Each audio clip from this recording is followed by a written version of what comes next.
Hello, I'm Steve Mortensen, and with us today is author Michael D. Finley, who's recently written a book called The Tesla Conspiracy.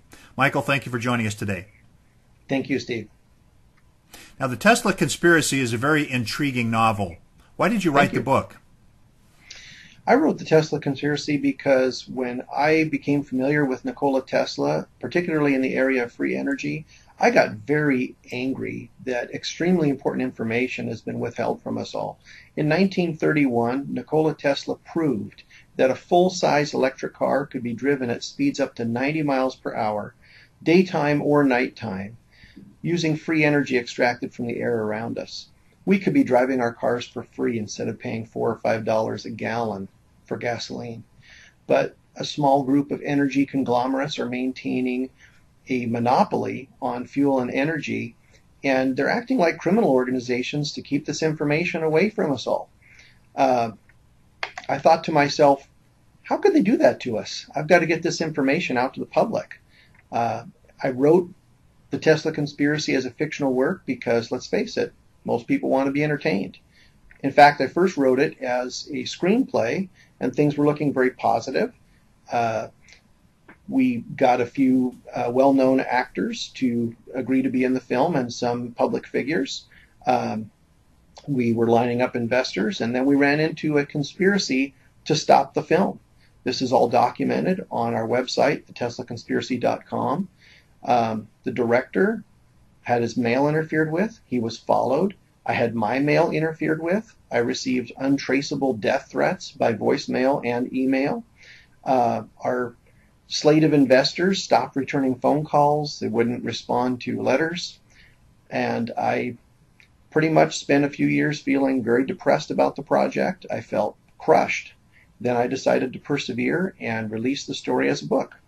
I ran into renewed efforts to intimidate me and stop me from releasing the information to the public, but it's now available on paperback and as a Kindle ebook. So why do you believe this information is so important? People can't afford to pay $4 or $5 a gallon for gas. Every year, elderly people die from heat waves and cold spells when they can't afford to heat or cool their homes. Families struggle to provide for their children and to keep them cool in heat waves. A lot of scientists believe that global warming is caused by vehicle emissions and other pollution. We're talking about real free energy that's totally green. And somebody very powerful, possibly these big corporations that have a monopoly on our fuel and energy, have been trying to keep this information away from the public.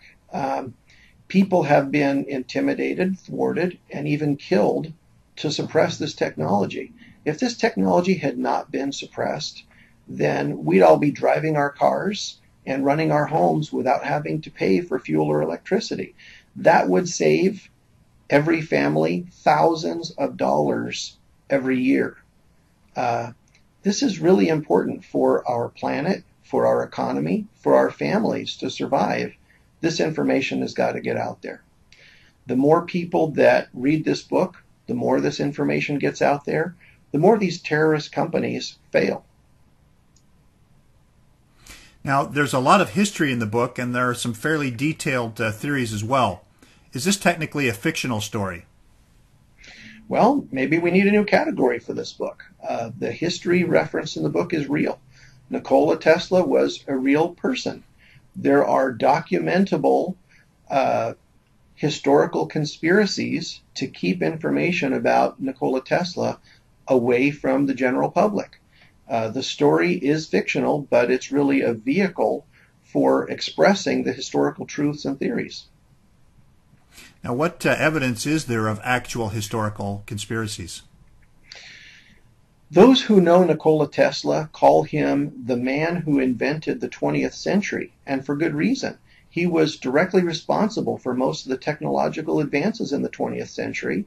He held hundreds of patents, and yet he's not mentioned in American textbooks. In fact, the United States Supreme Court ruled in 1943 that Tesla was the real inventor of the radio. Yet every history book I've ever read still lists Marconi as the radio's inventor. There's not even a footnote about Nikola Tesla.